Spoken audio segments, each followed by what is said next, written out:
Good morning, everyone. Welcome to American Scouser's Morning Coffee or Tea with American Scouser, brought to you by Reckless Coffee Roasters.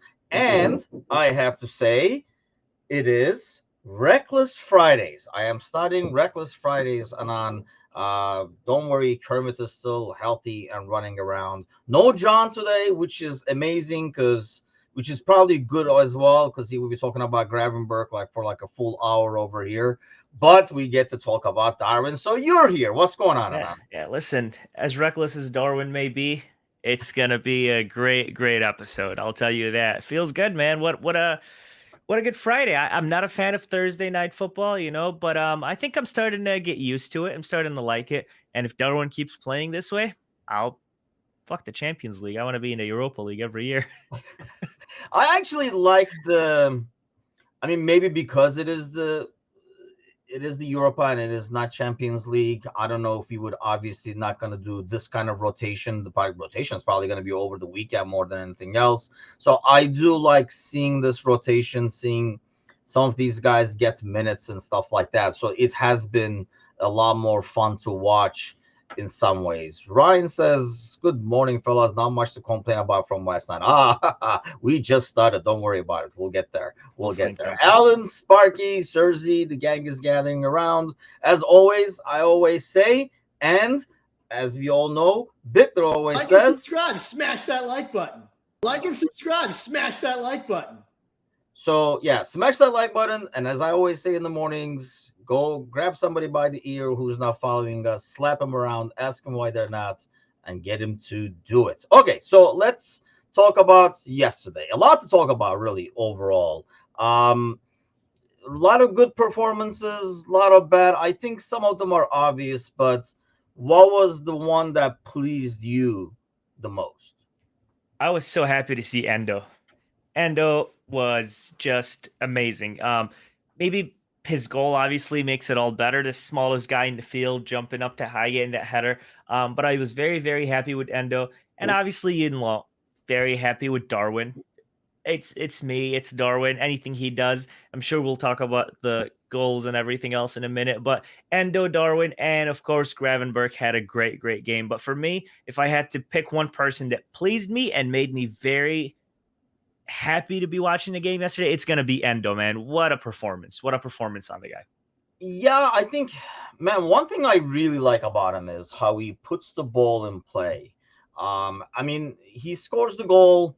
That has to be a huge confidence boost for him. But throughout the game, when you watch him, but here's okay. So this is gonna be. I'm gonna throw a curveball in this as well. But overall, when you watch him, I really like how he puts the ball in play, like how he gets it to the key player. And the thing I like the most is how the ball gets there where it can be used right away. I mean, his ground balls are like very smooth, like it's easy to control and do something with right away. He doesn't like just shoot it in there like some players would, you know what I mean? Especially defensive midfielders.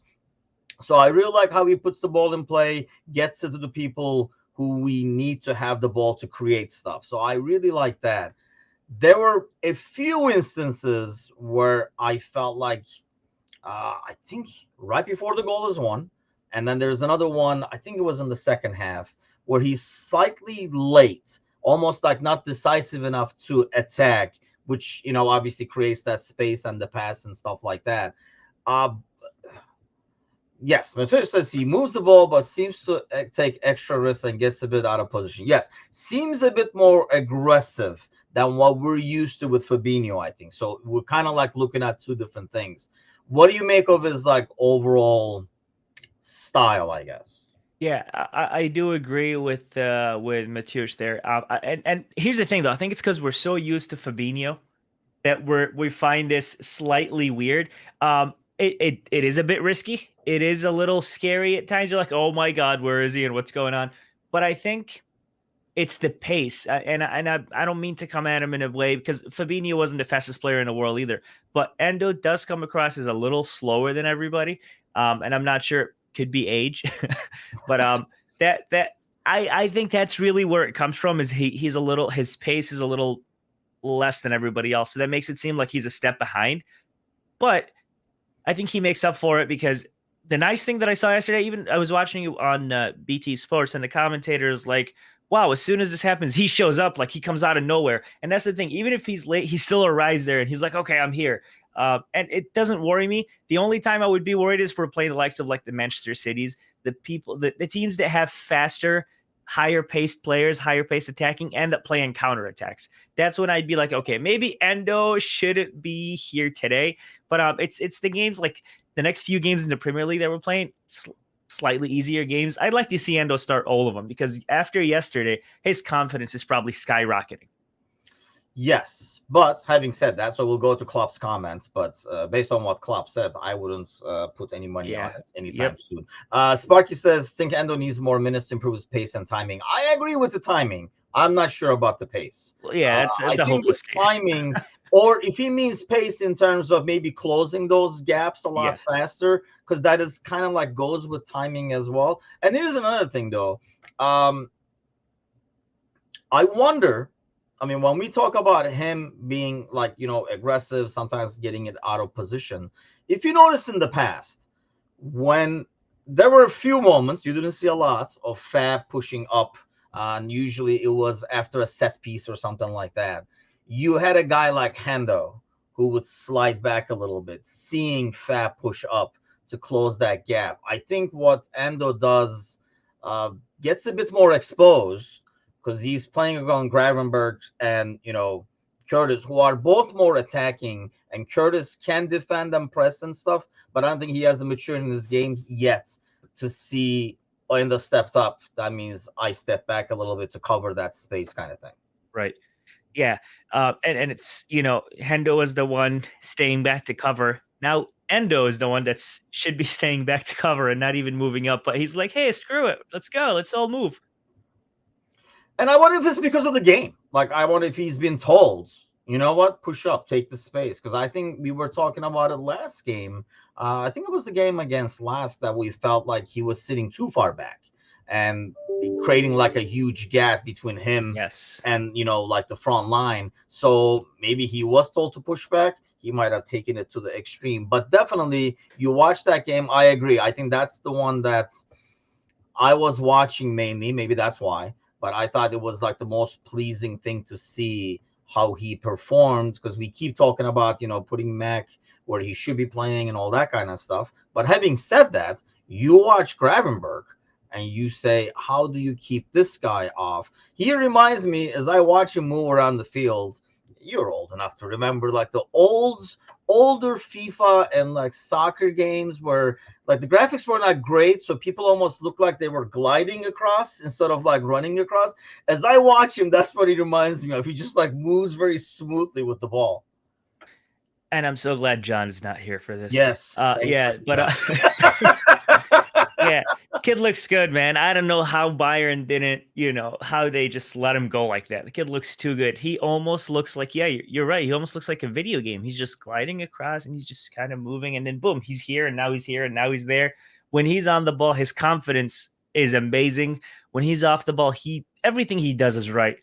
But that only makes it, that makes it a headache for Jurgen, because there's a lot of guys that should be playing. I mean, who do you start next in the league? Do you start Gravenberg? Do you start Endo? Do you start Jones? Do you like Thiago comes back, the greatest player ever? Do you start him? So it's thank God we don't have to worry about that anytime. Yeah, that's true. Well, yeah, it's gonna be a selection headache, but man, what a time we're alive, man. We finally have a selection headache in the midfield. Where last year and the year before, we're playing City, no problem. Hendo, Milner, Fabinho. Playing United, Hendo, Milner, Fabinho. Now at least we have that headache, and man, I am here for it. Yeah, I mean, it does make it more where we have to discuss lineups, right? Like, we didn't really have to discuss lineups as much, like you say, in the past. It was like we argued over one position, like he's out, who's going to play there, kind of a thing, where there are a lot more options now, which is good to see. There says Klopp playing. He says, I mean, what Klopp said about him in terms of enjoying his football again. And I think that is a huge thing. I mean, totally off topic, but, like Fenerbahce played yesterday as well. And Fred, who was at United, now plays for Fenerbahce, like along with Tadic and Dzeko and stuff. Sometimes you see in a player that they are finally almost, I know, like, these guys are pros and stuff like that, but you look at a player and you can kind of see, and I see that with Gravenberg, he's constantly smiling, like he's happy with what he's doing. And I think that brings a lot. You used to get that with Sadio and stuff like that too, like a smile on the face all the time. And I think that kind of like reflects in performance on the pitch afterwards. 100%. When you're enjoying what you're doing, they're going to work at the end of the day, right? And when you're enjoying work, everything gets better. The shift ends sooner. Your friends like you like your friends. But when you hate work, you can tell you don't want to be there. And sometimes the way Mo's been looking, I feel like he hates work, but then he scores and he's all happy and everything's like, I'm like, oh, thank you, God. But yeah, I agree. I'm definitely not Jones star. Yeah, he's suspended one more game in the league. I think Sparky has basically his old comments, and he's replacing Henderson with Jones now and just pasting it. Like I have seen a lot of those on Twitter. A lot on Twitter. Harvey Elliott's also going to be a headache because the kid's been amazing. His play has been tremendous, and I'm so impressed by him. He's improved significantly from last year. The way he influences the game positively is so nice to see. And now you're like, okay, who do we start? But it's good because now we can, we're looking at this game and we're like, yeah, in this game, we can start with this midfield. In this game, we can start with this midfield. Yeah. Versus last year, we're like in this game and this game and this game. And the next 37 games, we start with this midfield, so it's very different. I like it. But do we still see Elliott? I kind of see Elliott in a similar role as your boy Nunez over there, at least as things are, better coming off the bench and impacting the game as opposed to starting the game. And I'm very okay with that because obviously it's not Darwin. Darwin has to start, but Elliott, he can rot.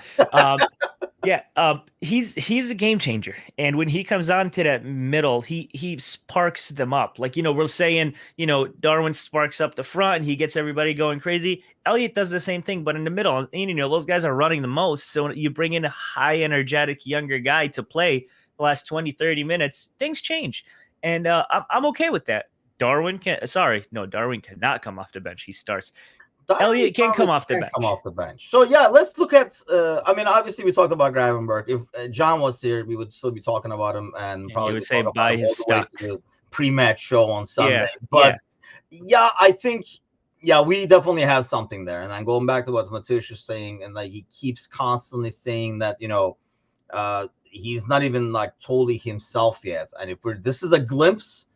Holy cow. And I think this is making the summer look more and more impressive every day looking at that midfield. And that, yesterday that included Endo as well, I guess, which I know he's more, because of his age, if nothing else, he's more of a stopgap. But you look at guys like, Szoboszlai, McAllister, and Gravenberg, young as hell. Basically the future of your midfield, barring any like serious injuries and stuff like that.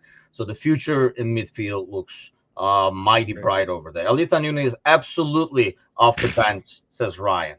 That's right. You tell him. I love having attacking options off the bench.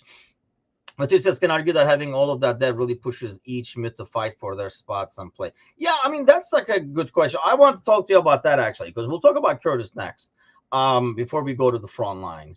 I listened to the pre-match press conference he had, and I was really impressed with like a lot of the stuff he said in terms of understanding that it's not only about, creating and going forward and stuff like that. He always thought that's what it was. He always played the level up, and, he did mention scoring goals way too many times. That's the only thing I did not like about that press conference, that he put like a fantasy player or something, like he put that many points on that thing. But he did talk a lot about learning that he has to run more, he has to defend more and stuff like that. What do you make of his game yesterday?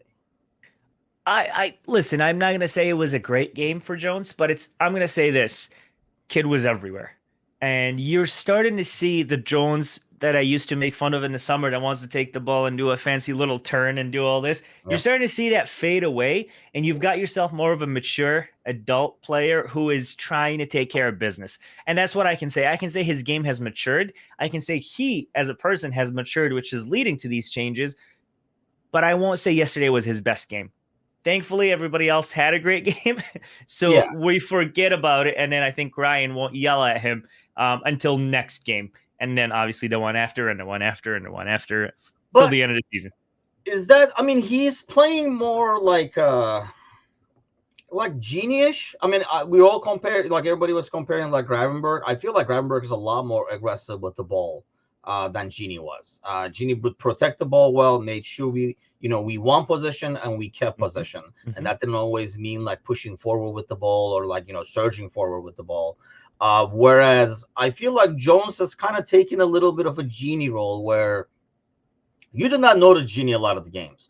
That's why when he left, initially, nobody was like, oh, Genie is gone and stuff like that. He's one of those guys that you miss when he's not there. I feel like he's doing a lot of Genie work where he wins balls, he runs over there. Like you're saying, he's here, and then suddenly he's there, and he makes it look like effortless, even though he's putting a lot of like work right into the thing.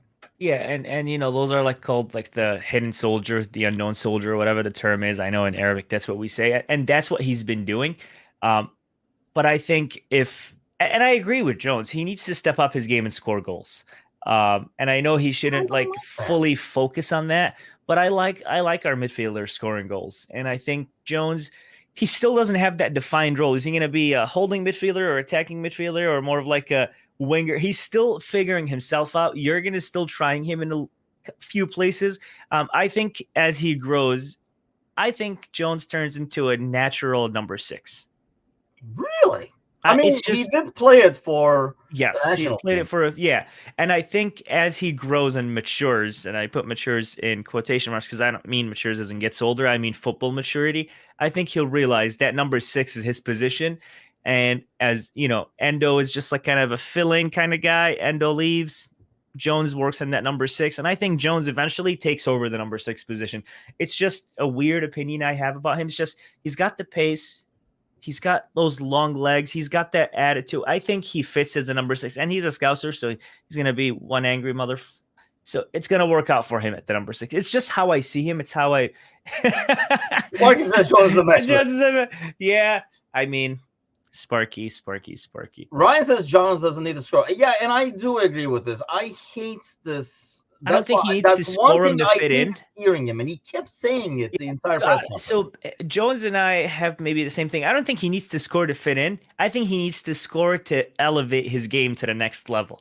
Because he can do this, he can do that. And now just bang a couple in the net, man. Look, I don't want you to be the greatest goal scorer ever like Darwin Núñez, but you could, score a couple here and there. You know what I mean? You feel me? I know. How many goals does Thiago score? Your greatest midfielder. Well, if Thiago touches the ball by itself, that's a goal. Yeah, I guess. Yeah. Anything he touches is gold. It's a surprise, that's for sure. For all of us. Anything he touches is gold. But no, I think, I just hate that narrative because this fan base cried and whined for 2-3 years about our midfield. They don't score enough. Who the hell cares? If the guy, as long as you score, I don't care who the hell scores. If they're helping the forward score, if they're helping Núñez score, if they're helping Mo score, I really don't care. Like, win the ball and get it to a guy. Like, I don't need my midfielders necessarily scoring a lot of goals. I want them to be involved. And don't get me wrong, it doesn't hurt. But I don't look at a midfielder and say, oh, he's not good enough because he doesn't score enough goals. I think that's such an unfair way to look at it. I think this season our team has changed completely, obviously. Because now our midfielders are actually helping the front line score goals. Yeah. And we haven't seen that in a while. So we can't say, oh, they got to score goals that are not good. No, they're doing a great job because they're feeding Salah. They're feeding, Jota. They're feeding whoever's playing up front. So we haven't seen that in a while. And it's working out for them with Trent. They're, everything is happening right. We're scoring goals because our midfield is good versus the last few years. We're like, please, midfield, score goals. We were only scoring goals because Bobby, Salah, and Mane were brilliant. Yes. Other than that, it was almost like there's 4 defenders, there's 4 dudes, and then there's 3 guys playing up front scoring goals. So it's different. I like it. But again, I want Jones to bang a couple just so we can elevate his game to the next level. A goal-scoring midfielder, trying that curler he had against Everton like over and over and over again. He will keep trying that until the day he retires, and it pisses me off. His shape, he shapes his body, and he does it. I'm like, here we go again. Yeah, you already see it coming. You're like, here we go. Yeah. I think one thing that this midfield does compared to the other one is they have that threat, and I think that happens. That enables them to create more, enables more space up top. When you were defending, nothing against Hendo, like Hendo was one of my favorites until he got generational wealth and started playing to the big crowds in Saudi Arabia. But like it was a bit easier to defend. Like Hendo moved the ball fast, and that's how he helped the offense. He also moved it when, backwards and Bean got the sideways. ball, yeah, when Fab got the ball, they were a bit easier to defend. You could kind of step back a little bit and defend in that way, which means you could kind of like tighten the gap behind you. Whereas now I feel like you can't just give Gravenberg and Soboslai and these guys like a lot of space and say, oh, do what you want to do, because they can kind of come at you and create too. So I think it makes defenders push up to them a lot more. Yes. And which means it creates a bit more space in the back. Exactly. So I think that's what I like. And that's why I don't care if they score, because by creating that space, they can do something. Sparky's mad. Sparky's such a hater. Backwards and sideways like Joe. See, that was one thing Hendo did. And you know what? Any game that Hendo did not play, you could see it right away. That ball moved so freaking. Your ball, Thiago, compared to Henderson, for example, because the ball never left freaking Thiago's foot until he rolled it around his ankles like 5 times. Yeah. Whereas Hendo would switch that right away. Right. And I think it really helped it. Yeah. Hendo used to always stress me out because as soon as he gets the ball, I see Salah making the run or Mane, and then he turns around. He's like, "Hey, Allison, here you go, buddy." I'm like, "Dude, why? Why did you just do that?" And we'd be going and it's a breakaway and counter attack, and then he turns away. He's like, "Hey, Verge, here you go." That used to piss me off. I don't know why. And then he had the hoofball situation. But also, speaking of Hendo, a couple of their last home game down in Saudi, they played to a sold out. I don't know why everybody hates in the Saudi league. He played for a sold out stadium of 496 people. Honestly, we thought it was 696, but we'll go. No, that was totally exaggerated. It was 496, and I thought that was great because out of the 496, like 396 were the players' families, and then 100 people came to the game. So you go, Hendo. Enjoy the fastest growing league in the world. His game was definitely not appreciated, and he did move. He did a lot for the team. He did a lot for the team, and yes, my jokes aside, back passes and all that. Hendo had some sort of a vision, and I know people don't want to admit it, but he had a decent vision whenever he had the ball. He watched the runs happening. He knew what he was doing with the ball. He was just not a risk taker. And I respect that. Some players are like, Thiago's like, okay, let me see. Oh, see. And then he would just play the ball. Listen, he's like 50-50. If it arrives, that's going to be the most beautiful ball ever. If it doesn't, it still looked good. So I made the pass. Hendo was more of a collected, calculated guy where he's like, this isn't going to make it. I'm Jordan Henderson. I'm not Thiago. He would play it simple. And I respect that. I respect a player who's not willing to risk losing the ball. Possession than rolling the dice. And one thing I liked most about Hendo is, like I say, how fast that ball moved. If Hendo saw Mo open on the right-hand side, he played it to him right away and said, here you go, because you're going to do more with this than I am. As opposed to like Thiago looking that way, turning around that way. Nothing against Thiago, like any creative midfielder, sometimes they dwell on the ball a bit too long to make that perfect pass that's going to look sweet. And it's part of the role that they're playing. But and that's why I like Szoboszlai, and that's why I like McAllister. Very talented, majestic passing from especially Szoboszlai, but very collected. Yes. Doesn't make that risky pass, doesn't care for the highlight ball as much as he cares for getting the ball there. And I love to see that. Yeah. Honestly, where we were last few years and where we are now, I'm confused. I feel like it's a little reckless not to be happy with what's going on. Hold on. I do even have I didn't have this.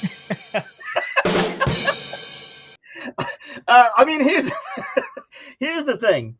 I think those guys, yes, and they play within the game, but their skill and basically skill set, I guess, is more than anything else. Kind of like enables them to do a lot of things maybe the other guys did not have in the skill set. So it's just like a higher quality player, more potential. And like I said, the biggest thing is like, man, these guys are so freaking young. So they're not at the ceiling and they're not the peak, especially for a midfielder. Midfielder says also had yes, after winning the ball from good old Pogba. Who got arrested 10 minutes later, killing Keita. Yes. And I'll say this, maybe we'll get there, maybe we won't, but I still feel like McAllister is being wasted.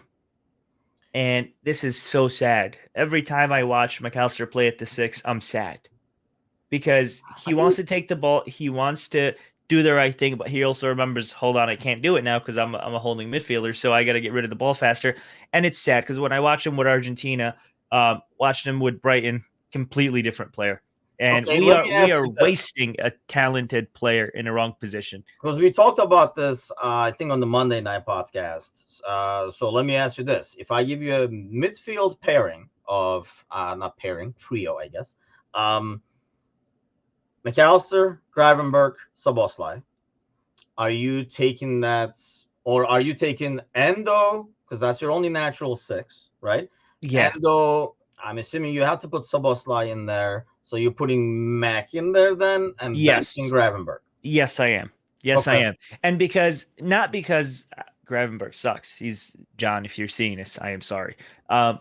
It's just when we got Gravenberch, we got him as we knew he was going to be a backup player. We knew he was going to be on the bench, and we knew he has some developing to do.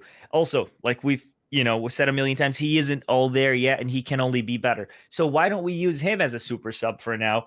And we start with put Endo, let him play that position, and then have the pairing of Szoboszlai and McAllister.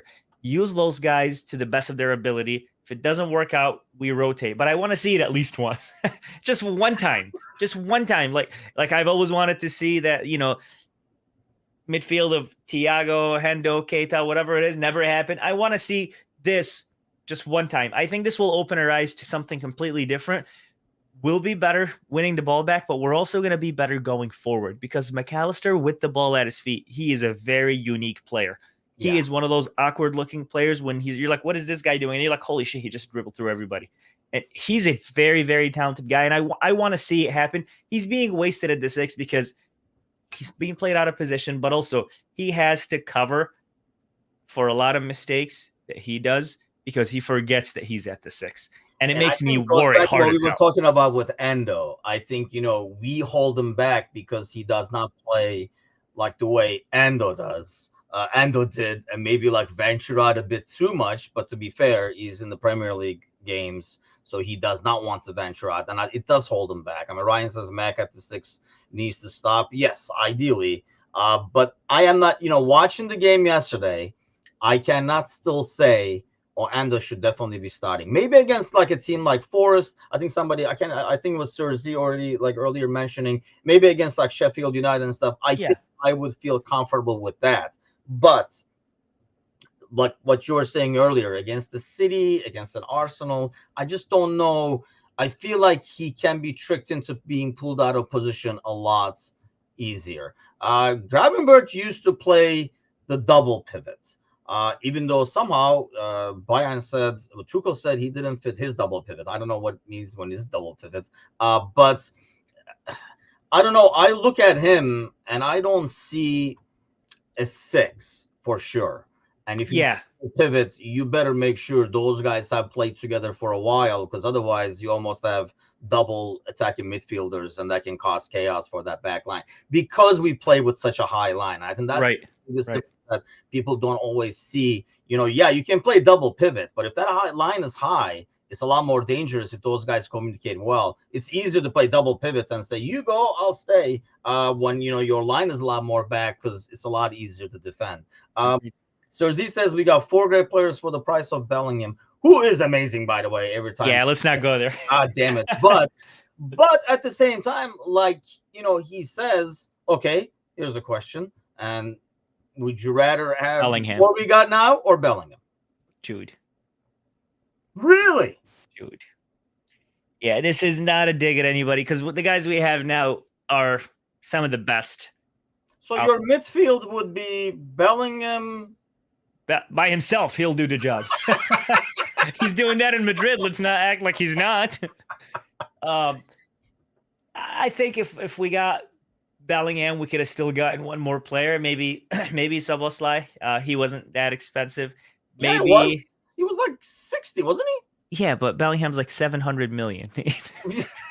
I mean, yeah, compared to Bellingham, it wasn't expensive. Maybe McAllister you could have seen. I think you get Bellingham and maybe McAllister. But just Bellingham by himself, man. I know we wouldn't be as good as we are now because we'd be relying on just that one guy, but I think we built something for the future that is too good to be stopped. Because holy shit, the guy is unbelievable. To go in Spain in your first season, starting from your first game and to start playing this way has never happened from an English player. Remember when Beckham first got there, he struggled. Michael Owen struggled. Yeah. McManaman struggled. I mean, everybody struggled except for this guy. Holy crap. Especially like at his age. I mean, most of those guys you just named went there as experienced, established players. Like you went there as a young kid. This guy is establishing himself already there. You know? I know. I agree with Ryan. I will take 4 very good players over 1 amazing player because if that amazing player gets hurt. And let me tell you, that's where I am too now because that's what we got. But I'm not, we were all Jude until we weren't all Jude. And the guy's unbelievably talented. I wish him all the best and an injury because he's just, it's heartbreaking, man. He wanted to join and we didn't want to fork up the money. And it's such a sad story that should have never even started because I got too excited for nothing. My brother's a Madrid fan, so now he keeps telling me, "Oh, you were right about Jude." No shit, I was right about Jude. Like, thank you. So yeah. Well, like I say, while I did want Jude and I thought he would solve a lot of problems, I don't even know if any of this other stuff is allowed to happen. I don't know what would happen with like Fab and all that kind of stuff if he was the only name brought in. But no, I'm extremely happy with what we have. Oh yeah, absolutely. Over like getting one player. Not that I would want Bellingham. I just feel like getting 4 really good, definitely, and then 3 of them very, very young with a higher ceiling. I think that's like the biggest thing. I think if you got like a bunch of 30-year-old guys, that'd be a different story. So let's get to the front line over here and talk about your boy. What an assist that was, right? I mean, I'm sure you were proud of that from the post, like eyes behind his back, if you will, to Gravenberch. But what do you make of his game overall? Well, good game. Confidence booster, nothing more than that. That's a good game for him. Got him a goal, and he got one of the most beautiful assists I've ever seen. And, my kid's going to grow up, and I'm going to tell him, can you believe it, son? Darwin chose not to score in this situation. I know we always say he is reckless, but he chose to not score. He chose to be a teammate. And the way he did it, I can already see the way he was thinking. Dribbles through the defender in an amazing way, gave me Suarez vibes. And then the goalie, obviously, you'll be able to beat him. You're coming at him with pace. The goalie is going to dive in. But then the way he decides to assist the ball. In his head, he said, no goal. Yo quiero un assist. And he just passes it to the post. And the post says, yes, sir, I got you. And the post passes it to Gravenberch. I mean, the way he planned this out, I've never seen anybody do this. And I was talking about it yesterday. I was telling people this is talent. This is generational talent right here, because not only is he unselfish, he's also creative. Why make the stupid easy pass if I can pass it off the post? And that is respect. See, that is Ryan respect. Says, to be fair to him, that ball was very fine. So put it on frame was really something. See, I'm not buying that. Because Ryan, this was rehearsed. This was rehearsed. I don't know if you watched the training clips, but there was a clip where Nunes said, guys, mira, yo make assisto posto. And he does the trick. And it worked out in training. And I think I heard Jurgen tell him, do it in the game. And he decided to do it to prove to Jurgen that, see, what I can do in training, I can do in the game. So proud of him. Never seen anything like that. I'm not. Here's the thing. Here's what I'm not counting. I mean, Ryan says, to be fair, then that ball was very far away from him. I would buy that if he's racing to the ball with the goal against the goalie. He kind of like barely can't tip it in front of him. Okay, then I got you. But he's dribbling that ball. So then that's on him to lose control of it and get that ball away from him. I thought that was 5 seconds of like perfect Nunez, where you could see the way he got past that first player is freaking smooth and unbelievable. Like totally got the guy out of the play. Yeah. The goalie part, I agree. It's a bit easier because you're coming with a full pace and the goalie is not ready all the way. Like he didn't expect him to get past that guy that fast and that easily. So he kind of comes out a little bit late. So that one is the easier part, but he has to be able to keep that ball closer. I almost feel like it was still, it's not like, he couldn't kick it. He kicked it with the outside of the foot, so it kind of like curled. Like how you kind of like kick it about you as you're falling kind of Yeah. thing. That Yeah. wasn't the deal. I really think he knew it was just freaking amazing. And when your brain is already running towards the sideline celebrating, your foot doesn't do exactly what it should, is I think what happened there. But regardless, I think you see what he can do and the potential all the time. I don't think it's fine and dandy where it just kind of sets up what was like the fourth goal at the time, I think. Yeah. But I think if this is like a game, it's against like Arsenal or City or something like that in a tie game, I don't think it's being looked upon as fondly. But he did score his goal. And then I think like you look at what I really like from him is his efforts up top. Wins you so many like set pieces, corners, Yep. poor clearances and stuff like that. People don't look at those things. People just look at, what he does, like what his shots and stuff like that. Yeah. But he does a lot off the ball. But I agree with Sparky. He has to score goals. I mean, especially those. Like that should be a no-brainer, right? But having said that, I mean, 9 out of 10, that should be like 99 out of 100, 999 out of, for us, maybe it should be 9 out of 10. I expect a much higher percentage of 999 over 1,000 for him. We got to keep in mind, he decided to be unselfish and let his teammate. Yeah, you keep running that story, buddy. I don't know why you guys are convinced he missed. He did not miss. It's an assist.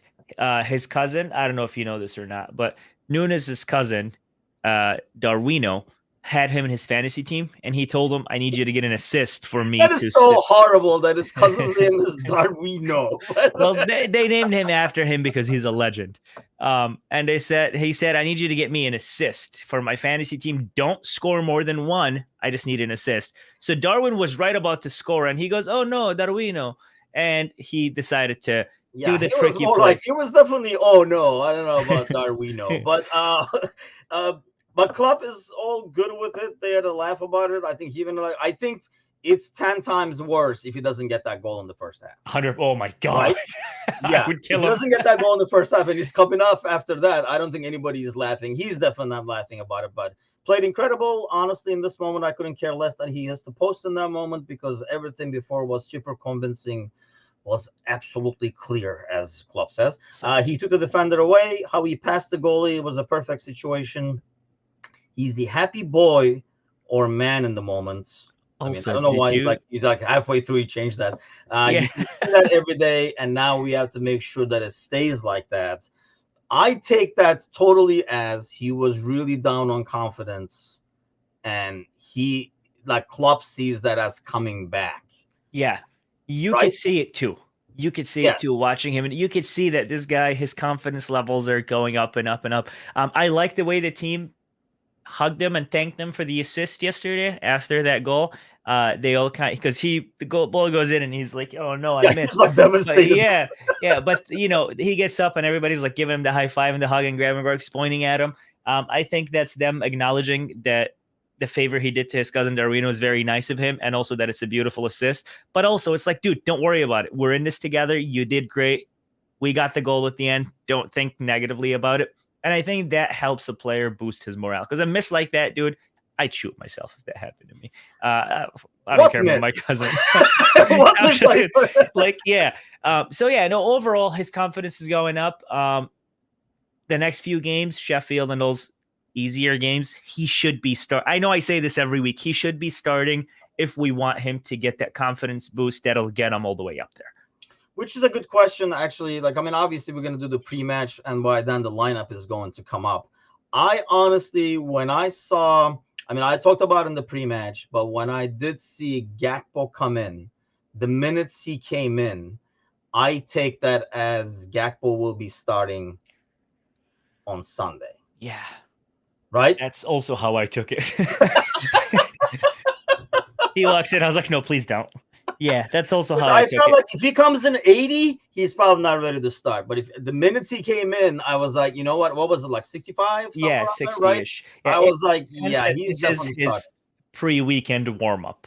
Like, this Yeah. game's wrapped. Now go get some minutes, get ready. We got a game on Sunday. So Gakpo seems like we'll start. Not against it. Gakpo does a great job.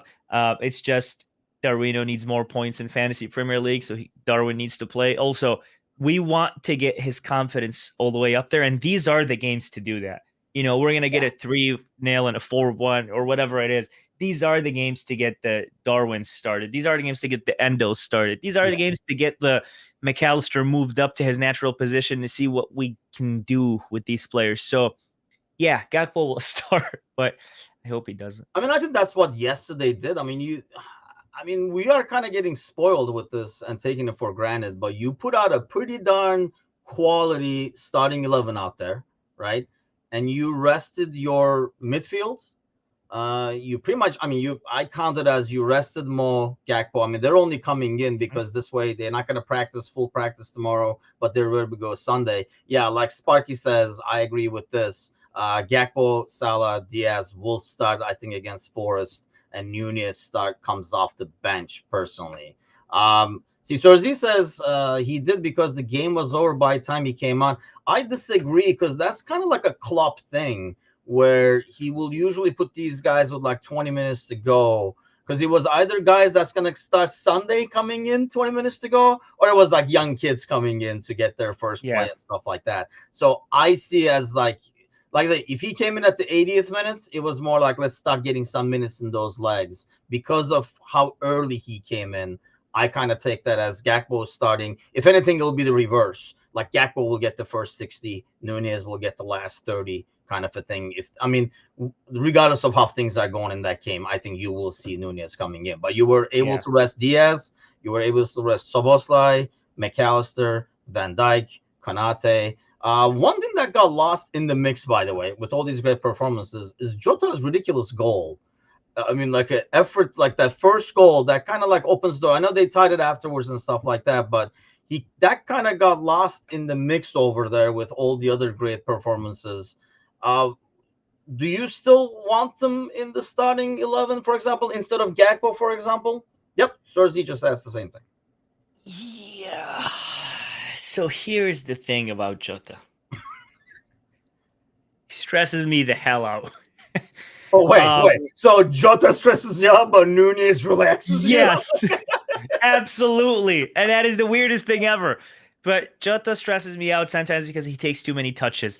But listen, he's he's going to give you a goal when he's in there. That's just what he does. But you guys sold me last week that we're better off with Gakpo starting ahead of any of these guys, and these guys can come on and add their flavor. Yeah. But I'm not opposed to Diaz sitting out and Jota starting on the left. I am not opposed to that. Really? Just because I love Diaz, but I think something's up where he is taking far too many touches, and then he's only making the pass in one of two conditions. One, because he has to. That's it. It's too tight. Or two, because he saw a fancy exit out of something where he can make that flashy ball. And that's also stressing me out. So I'm not opposed to Jota starting on the left with Gakpo in the center and Salah on the right. Very unlikely to happen. We know Diaz starts. It's Jurgen. But I wouldn't mind that. But I think if Gakpo is fit, I'll take the work rate of Gakpo ahead of any of the guys now. That's fair. And then if we're in desperate need of a tap-in, come in Jota. Or if Diaz is just overdoing it, come in Jota. If we really want to win the game and put the greatest player of all time in, we put in Nunez. Until his confidence was coming in or something. I thought it was greatest midfielder of all time. That's how I would do it. But I would keep the front three for now. Obviously, Diaz, Gakpo, Salah, and then start making the moves where, okay, Jota goes on the left, Nunez goes in the center, and then work with that. Yeah, I agree. Sparky says Diaz has to start. I think the speed. Oh, yeah, he will. Right? He will. He will start. Obviously, he was rested. And I think you miss out on the speed. That's why I'm not a huge fan of Jota on the left. If things do not go well, you do basically what you did maybe last week. And, still put Nunez in and Jota at the same time, kind of an ordeal. I can see that. I just don't like him on the left very much, because I think you lose the over-the-top ball with speed. Jota is great. If he has the ball, he's coming at you. Right. But not over the top. He's not going to chase down a ball. Yeah, and you lose the guy that's very likely to beat to beat the defender and get a good ball in. You lose that with Jota because Jota has that one direction mentality where Diaz is like, he'll go in all directions, but he still won't give you the ball, but still will go in all directions. And we lack a creative player like that. So obviously Diaz has to start. Sure he's going to know this by now, but he holds on the ball way too long. And sometimes it kills the whole attack because the guys were open and he's doing his little, and then now the everybody else is closed and he's still having his little seizure. Still dancing yeah, and that angers me. But yeah, no, Diaz has to start 100%. Yeah, he does do that a lot, and he's like, dude, the song is over. You're still dancing over there. But but at the same time, he does have a little bit of Sadio in him, in the sense that you don't know what the hell he's going to do. Right. You don't know if he's going to dribble and go to the line. Predictable. You know what he's going to do. The two possibilities. With Diaz, it reminds me of Sadio in that sense where you're like, God knows where he's going to go. And that's harder to defend. Yeah, and that's why you need someone like that. That creativity is lacking. Jota perfect in the Fowler position. The greatest goal scorer since Fowler. Oh, Cersei. Here we go. Yeah, no, I like Diaz. I just hope he can get rid of the ball faster. A lot of people are like, oh my God, Diaz this, Diaz that. Since his injury, he hasn't been the same. Listen, I feel like since his injury, he grew a bigger pair of balls because now he's dribbling more and now he's trying to do more to prove that I'm the same or that I'm better. I like it. It's just a little faster. Yeah, he reminds me of me. Can move faster. Yeah, he reminds me of me in high school. And I think here's the thing: we've changed the system, which I'm constantly lobbying for us to switch it back. But we've changed the system where the left back can't push up as much as they used to. I think Sadio had that advantage of being able to cut in. So now when Diaz is dancing over there, there's no overlap coming. Nope, I think that's where like a player like Gravenberg and stuff like that will help because there will be that overlap. Right, 100%. But I feel like, when Sadio was doing that, if Sadio cut in, Robertson was doing that overlap. And, that was dangerous and difficult to defend. You don't get that as much with the inverted Trent thing. Once again, I agree. 101st time.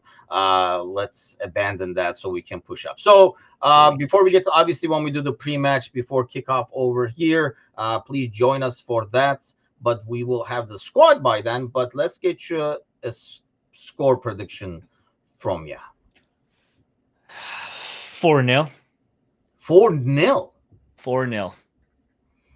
I worry about that, Connor. I worry about what's his face because I think he's healthy and he's playing now. I was like, man, I hope he's fair for our game kind of thing, but he's not. I'll go with, let's see, somebody 5-1 says Sparky. God damn. Ooh, I like that. You guys, I like that. I'll go with the Timuchin special on this one. I went with 4-1 yesterday. We ended up 5-1. I'm going with the Timuchin special of 3-1 on that. And Divock is returning. That's what I was gonna say. Will Divock score? Will we get an Origi goal? Divock will score. Looking at Divock's latest photos, he will score at the fish and chips joints. I think he'll score at Nando's. But I don't know if he's scoring on the field. Yeah, let's not do that. 2-1 says Ryan. Meaningless late goal by force. See, I hate those because then it gives it ruins the vibe. Yeah, a lot of meaning to the last 2 minutes when I'm having a heart attack. So regardless of how many seconds are left, I worry. But yeah, so I think we're all predicting the win, which kind of scares me as well. But we'll see how that goes. But we'll be here on Sunday, right before the game, as soon as the kickoff is announced. So the squad is announced. Join us then as we get ready for the game. Have an awesome Friday. Enjoy your Saturday, and we will see you guys Sunday morning. Take care.